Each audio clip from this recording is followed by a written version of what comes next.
Salut tout le monde, c'est Geneviève, votre prof de français et de culture du Québec. Aujourd'hui, j'ai migré de mon bureau vers la cuisine parce que je veux cuisiner avec vous une croustade aux pommes.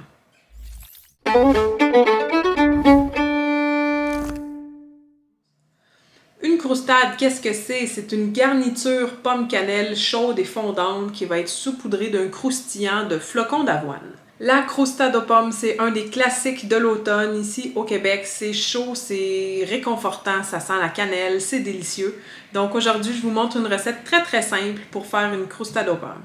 En fait, la recette, c'est la recette de Ricardo. Si vous ne connaissez pas Ricardo, vous manquez quelque chose. C'est une personnalité publique, c'est un chef cuisinier, homme d'affaires. Donc, il a fait des livres de recettes, des émissions de cuisine, il est animateur.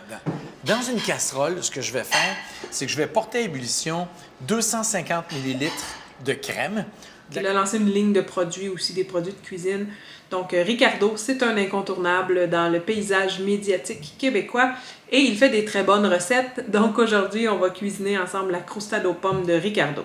La première étape, c'est de préchauffer le four à 350 degrés Fahrenheit. Ici, au Québec, on utilise différentes unités de mesure pour différents usages. Pour le four, c'est les degrés Fahrenheit habituellement qu'on utilise.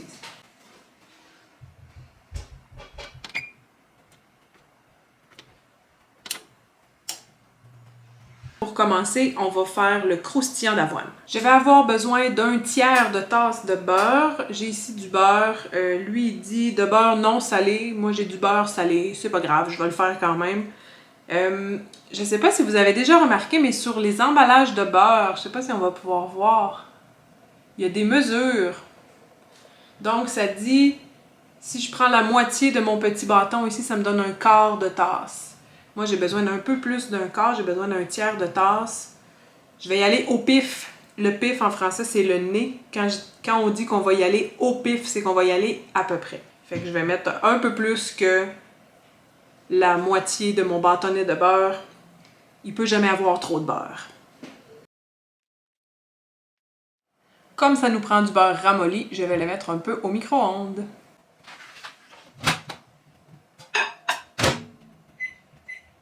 Mon beurre est bien ramolli. Je vais le laisser fondre encore un petit peu. Ensuite de ça, j'ai besoin d'une tasse et un quart de flocons d'avoine, du gruau.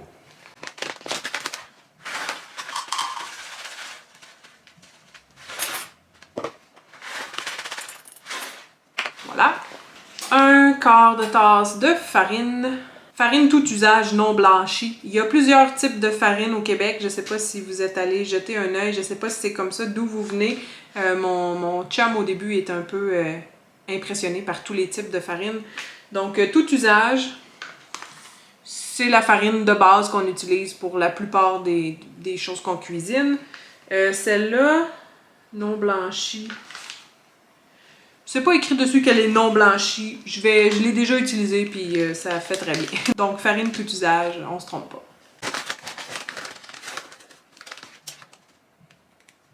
Ensuite, ça me prend un quart de tasse de cassonade. La cassonade, aussi appelée sucre brun. Et la mienne a durci un peu.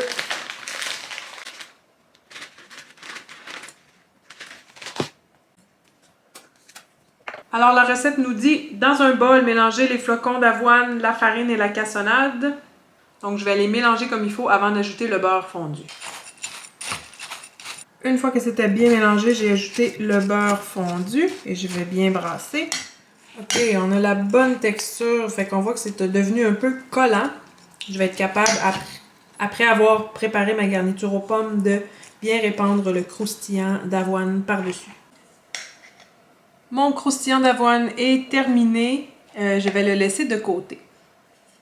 On est rendu à préparer la garniture aux pommes. Je vais utiliser aujourd'hui des pommes Cortland. La Cortland, c'est une des pommes, des variétés de pommes qu'on fait pousser au Québec. La Cortland, c'est une pomme qui est très grosse, qui est croustillante, qui a la particularité de ne pas brunir. Fait que c'est intéressant pour faire de la nourriture. Vous allez pouvoir constater que mes pommes ne sont pas très belles. Je suis allée au verger. En fait, mon père est allé au verger. C'est mon père qui m'a amené les pommes Il a demandé des pommes de deuxième qualité. Donc, on voit qu'il y a...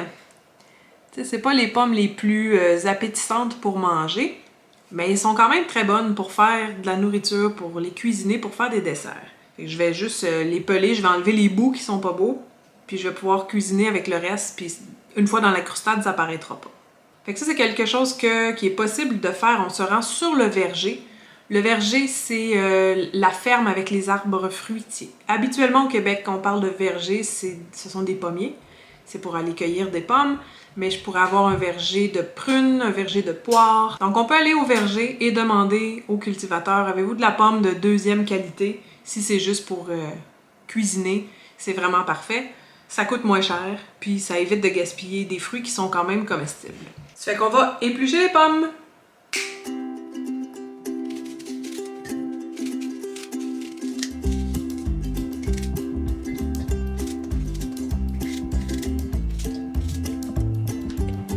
Et voilà, on a fait toutes nos pommes. Ça nous donne un beau bol, plein de belles tranches de pommes. Les déchets organiques, ça va au compost. Pour ceux qui aimeraient en savoir plus sur le compost, le recyclage, la gestion des déchets, je vous ai fait une capsule sur le sujet. Ok, on va continuer. Dans mes pommes, j'ai besoin de mettre 15 ml de jus de citron. Il me restait un demi-citron dans le frigo. Je vais essayer d'en presser le jus.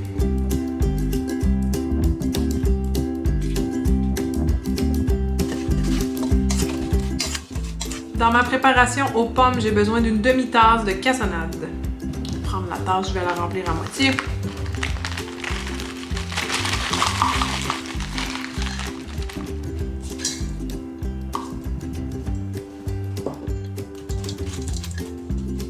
Mais que serait la croustade? Que serait la pomme sans le bon goût de la cannelle? La recette nous dit d'en mettre une demi-cuillère à thé.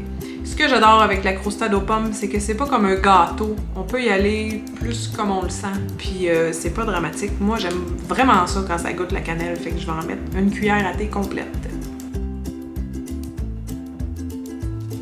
Puis vous savez quoi? On est au Québec, je vais ajouter même mon ingrédient secret.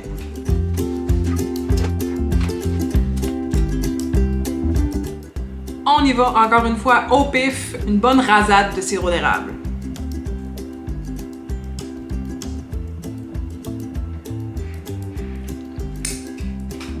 Et on mélange le tout. Donc, notre mélange a bien enrobé toutes nos pommes. C'est prêt. Pour la suite, c'est bien simple. Je mets mes pommes dans mon plat à cuisson. Je recouvre avec le croustillant d'avoine et on envoie au four.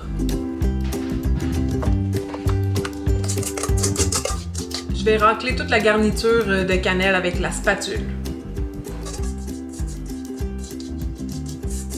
On essaie de faire un seul étage, une seule couche de pommes. C'est d'égaliser un peu. Et on y va avec le croustillant.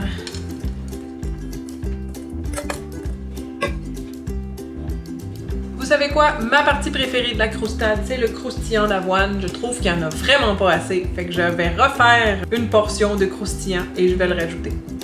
Ma croustade est prête. Mon four est déjà préchauffé à 350 degrés Fahrenheit.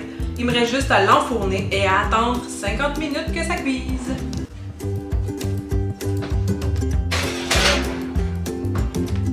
Et voilà!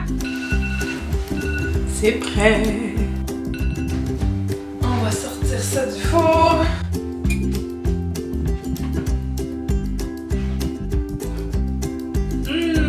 Dommage que vous n'ayez pas l'odeur, ça sent divinement bon.